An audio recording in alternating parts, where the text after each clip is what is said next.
Time, the silent herald of life and death, success or failure, the unseen force that measures man's destiny, reaching its most fateful moment as it slowly strikes the 11th hour.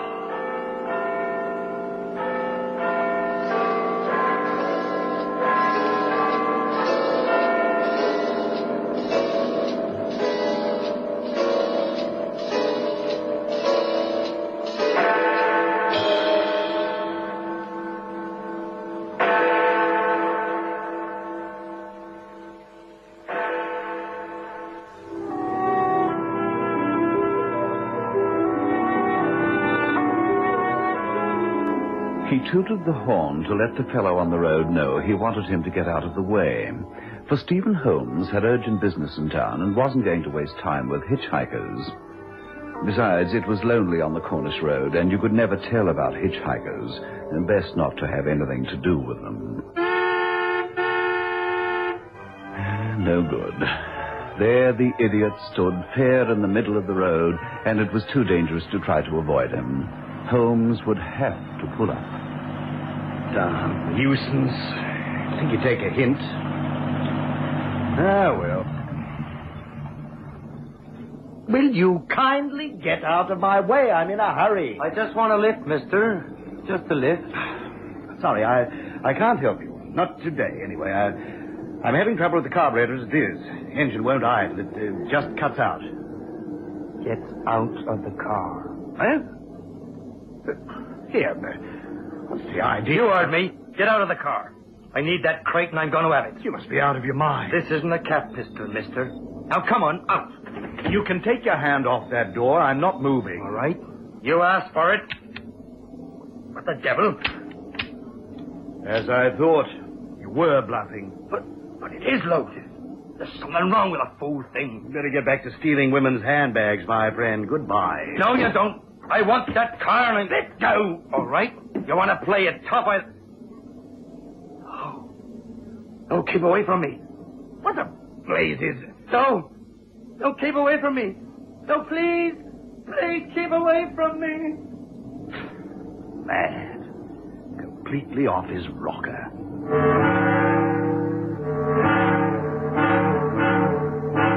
Stephen Holmes completed his drive to town, where he successfully concluded his business, the first part of which was to sell the nearly new car for some £700. However, he found it wasn't easy to dismiss from his mind the man on the road. And as a result of discussing the incident with the car dealer, he decided to make a call at the police station before he completed his business and caught the bus back home. Take a seat, Mr. Holmes, will you? I'm Sergeant Ward. Well, I don't have very much time, Sergeant. Yes, that's all very well, sir. But you've made a statement about meeting this man on the road and being threatened. And I was. But I suspect the fellow was just some crackpot who... I'm afraid not, sir. I very much suspect it could have been Albert Tamblyn. Who? Albert Tamblyn. You must have read about him in the papers. Tamblyn. Oh, you mean that man who murdered the farmer in Devon and got away with... That's the one. Of course, we can't call him a murderer yet, you understand. We only want him for questioning. Seems pretty obvious he did it from the paper reports. Well, man to man, I agree, sir. But officially, we only want him for questioning. Now, this chap you met, a heavy-set, dark man, very bushy eyebrows, rather piercing eyes. Yes, that sounds very much like him. His nose was sort of flattened, as I recall, as though it had been broken and not set properly. That's Tamblyn for sure. Good heavens. Yes, exactly. Now, suppose you tell me exactly what happened, Mr. Holmes. Happened? Well, he was there ahead of me on the road and waving for me to stop. You were driving a car? Yes, didn't I say that? No. And as you mentioned something about catching a bus a minute ago, I just sold the car, you see. Oh, I see. Just a minute. Aren't you the chap who bought the old house out by Hammerhead Rock? That's right. My wife and I I thought I remembered the name. There was all that business about the gold coins. Yes, that's right. Are you liking it out there, Mr. Holmes? Well, to tell the truth, I heard you had a bit of trouble in a kind of way. I'd rather not talk about it, if you don't mind. And my bus, if you want to hear about... Yes, of course. I'm sorry to get off the subject. About Tamblin. We presume it was Tamblin. You said he waved to you to stop. And I did stop. I didn't have much choice. He was standing right in the middle of the road, which isn't very wide there. Where was this exactly? Just this side of that sharp bend from the hill, about 4 miles out. Yes, I know the spot.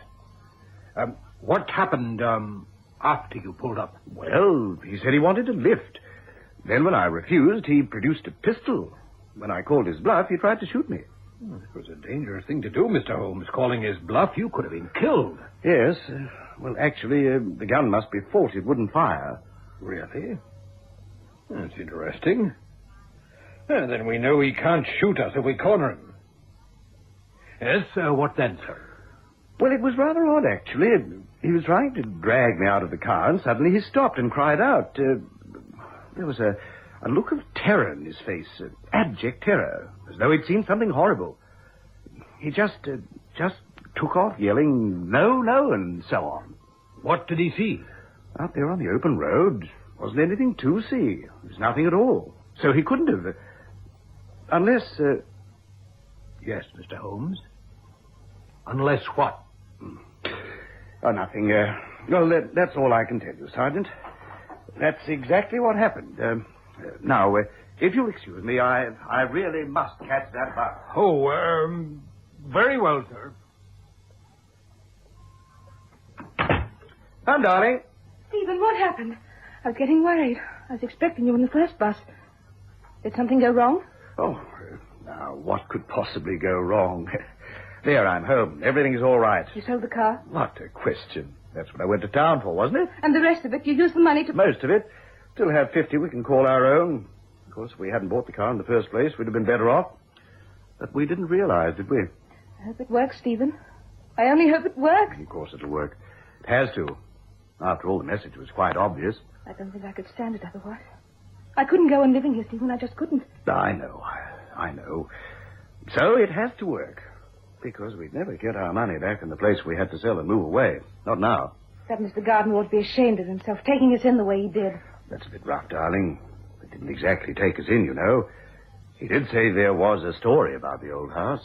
Stephen, if we have one more night like the others, I think I shall go right out of my Now, mind. don't talk like that, Jan. We're not going to have another night like the others. And you're not going out of your mind. Nor are we going to move out. Everything's going to be all right. You'll see. After this rather fraught interchange, Mr. and Mrs. Holmes had their evening meal and retired to bed early, for they were both rather tired. This was understandable, for if they were able, as Stephen had said they would be, to sleep through this night undisturbed, it would not only be a welcome relief, but rather remarkable. For since they'd bought this fascinating old house a few weeks before, laughing easily at the story of its being haunted, they'd scarcely known a full night's rest, and the matter of haunting had become far from a joke. It had started a bare week after they moved in. Stephen, a normally sound sleeper, was awakened in the middle of the night by his wife shaking him. Stephen, wake up. Huh? Stephen, wake up. What? What's that? I heard something. Heard something? What did you hear? I can't hear anything. Not now, but it woke me up. Well, what was it? I don't know.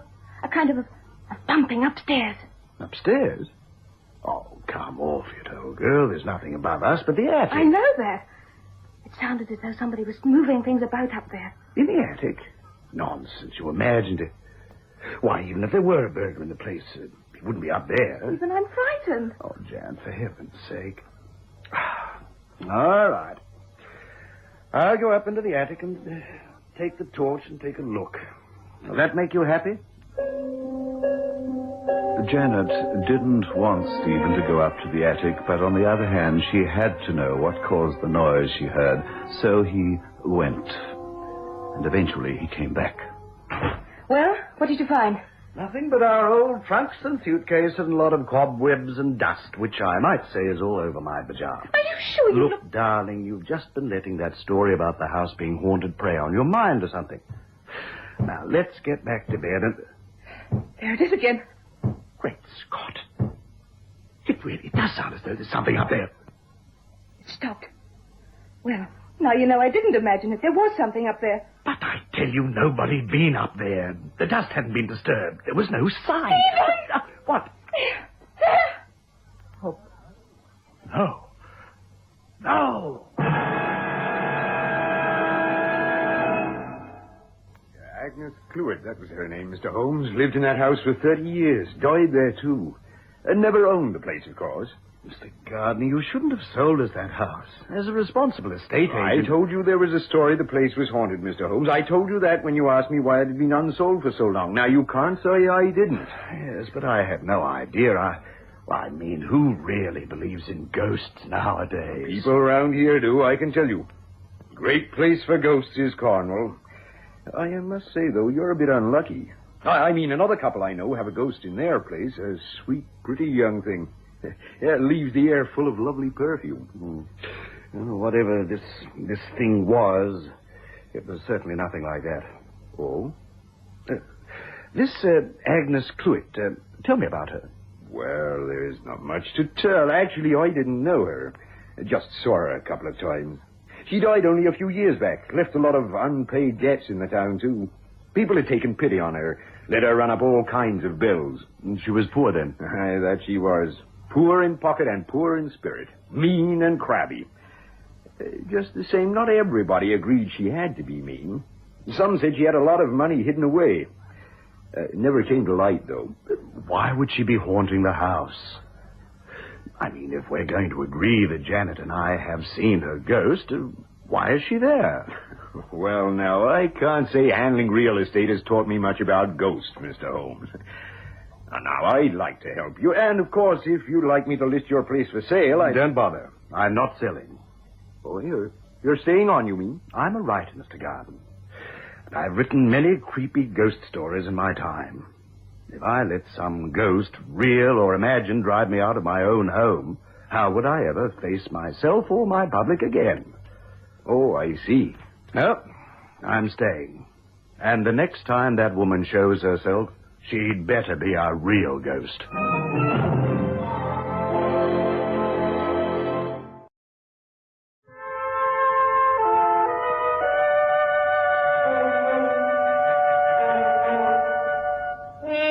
It was in the daytime, and it was rather easier to chat about the frightful apparition than it was later as twilight closed in and day gave way to the shroud of night. In bed, they both lay awake for hours. It must have been about 2:00 when they heard it again. Stephen, listen. Easy now, darling, easy. Keep a grip on yourself. There, it's gone. Stephen, I can't stand it. I just can't sit here and wait. Steady, Janet, steady. We've got to wait. Hang on to yourself. Stephen! I see her. I can't, look, I can't. Well, I can. And this is it. All right, you, whatever you are, take that! She was gone, the apparition, with its red-rimmed eyes, its mouth like a gash in a suet pudding, had gone apparently right through the closed door of the bedroom. Stephen's blood was up, however, and he was not to be stopped now. You stay there, Janet. I'm going after it, whatever it is. No, Stephen, please don't leave me alone. Here she is, but it says the attic. All right, I'm going to get you, you rotten old hag. No, Stephen, please don't leave me here. Now Stephen, too, was gone, and Janet was left alone in the darkened bedroom, whimpering softly to herself. Suddenly, she leapt out of bed, her eyes wide with renewed terror, as she heard Stephen's voice from the attic. No! Stephen? Is that you up there? Fear for her husband overwhelming her panic, Janet was out of the bedroom and running barefoot to the attic stairs almost before she knew what she was doing. There was no sign of any ghost as she scrambled up the rickety stairway and burst into the attic. Stephen? Oh, that hurt, by gosh. Hello, darling. Oh, are you all right? Yes, I'm all right. I think. What happened? I'm not sure. All I know is that I followed the apparition or whatever up here, standing over there against the wall. I dived towards it and something tripped me up. Tripped you up? But there's nothing there to trip over. Look, you can see for yourself. Just the same, something tripped me. No mistake about that. I fell, bashed my shoulder against the wall, fell and rolled over here. I hope I haven't sprained anything. Oh, you shouldn't have tried to chase her, Stephen. You must have made her angry. Well, I can tell you she makes me pretty angry, too. What's the matter? What are you staring at? What's that on the floor over there? Something gleaming. Eh? Where? Well, this is where you said you fell, isn't it? Yes, I've cracked the wall mighty hard, too. Look, you made a hole in the wall. The plaster's all broken away. Stephen, there's something inside, see? Look, it's all fallen out on the floor. I say, what is it?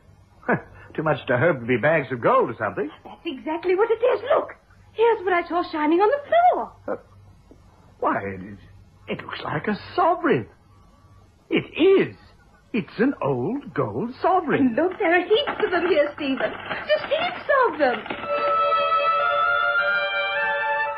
And indeed there were several hundred sovereigns, in fact.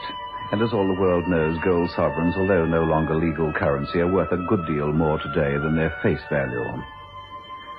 Well, later that night, downstairs before a stoked-up fire, Stephen and Janet Holmes sipped hot cocoa and gazed in wonderment at the neat little stacks of gleaming coins on the coffee table in front of them. You know what I think? What? I think this is all what it was all about. And I think you were right. She was trying to be friendly. I'm sorry I called her an old hag. You think she was trying to let us know that all this money was hidden in the attic? I'm sure of it. Ugly as sin though she might be, she's a friendly old ghost. And good luck to her, I say. Oh, Stephen, isn't it marvelous? You know what this means, don't you, darling? It means we can afford that car we've always wanted. Oh, yes. And what's more, as soon as I can take these coins to the bank, that's exactly what we're going to have. A nice, bright, shiny, new car.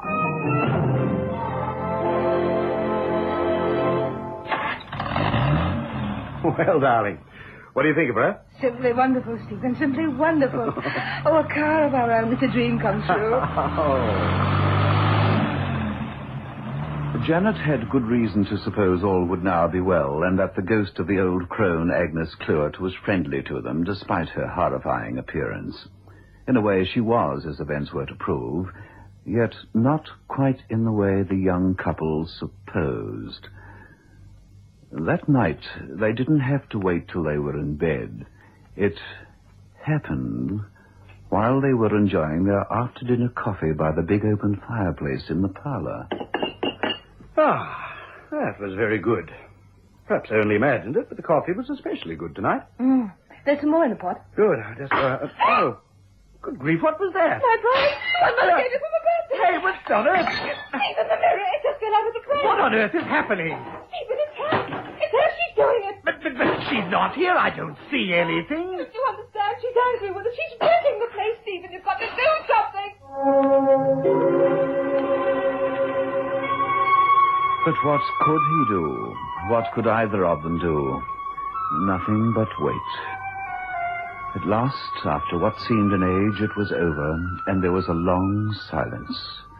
Then Janet started to cry. Oh, there, Jan, old girl, bear up, huh? Step out the lips called for, you know. I can't help it. It's all so horrible. She leads us to that money, and now this. Oh, my lovely thing, smashed to bits. The place does look pretty much of a shambles, I must say. Phew. Oh, Stephen, what are we going to do? We must get away from this horrible place. We must. We can't, darling. That's just it. But why not? All our savings are in this place. With its reputation, our only hope of selling would be to find a pair of fools like ourselves. And that I don't believe is possible. We must do something. The following week was a constant nightmare, with visitations from Agnes Clewett a daily occurrence. Janet's nerves had almost reached breaking point, so that she nearly jumped out of her chair when one evening Stephen broke a gloomy silence with... By George, I've got it. Oh, Stephen, don't do that. You nearly made me jump out of my skin. I've solved the mystery, Janet. I know why she's keeping at us worse than ever. Well, how could you possibly? The debts. She wanted us to use the money to pay the debts. Debts? What debts? I'd almost forgotten. But it just came back to me. Something Gardner said when he told me about Agnes. Gardner? When she died, she owed people money. People in town. She was supposed to be a pauper, you see. Oh, I don't see what that She wasn't a pauper, we know that. She had all those sovereigns hidden away. And she kept them all hidden till the day she died. She didn't pay what she owed. Good heavens, you think that... Of course. Her ghost can't rest until the debts are paid. That's quite a common sort of reason for ghosts to hang about, so they say. Never too late to mend, you know, even after you're dead, apparently. Well, that would account for being so angry when we bought the car. Yes, so she wrecked the place. Led me to the hidden money, expecting me to pay her old debts, which run into quite a bit, and I believe she owed more than £200 in rent on this place. That's what Gardner said. And you think that if the debts were paid, then we wouldn't see her again? I'm sure of it. I should have thought of it before. But, Stephen, we haven't got the money now. Most of it went into the car. I know, darling. And that's why I'm driving the car into town in the morning and selling it. Selling it? Selling it to pay Agnes Clewett's debts and give us all some peace.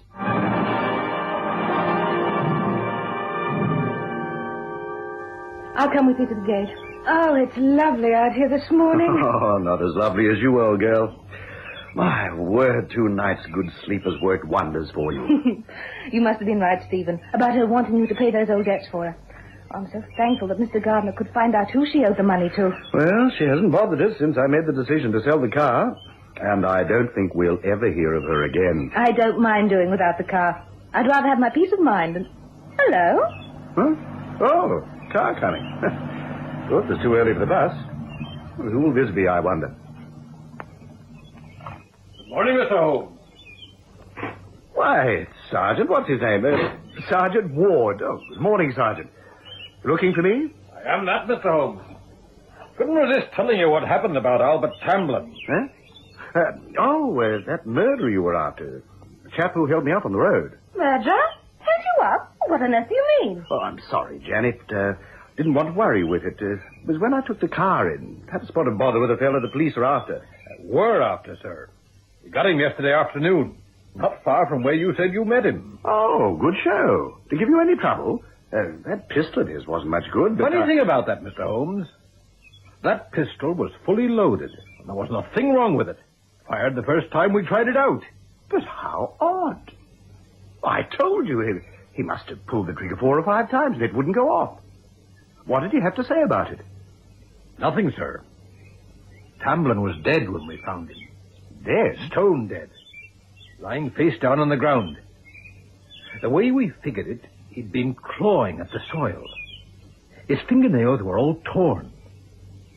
And the expression on his face, it wasn't very nice to see.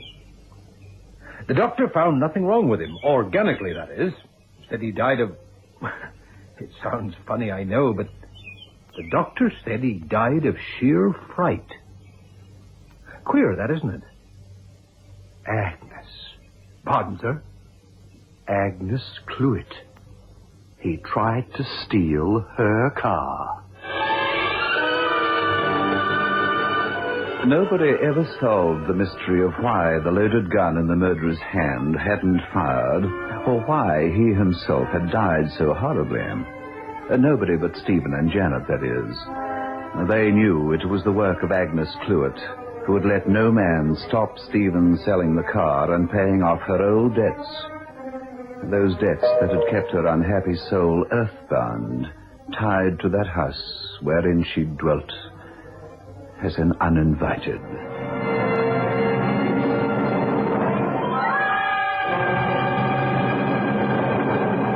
Time, the silent herald of life and death, success or failure, the unseen force that measures man's destiny, reaching its most fateful moment as it slowly strikes the 11th hour.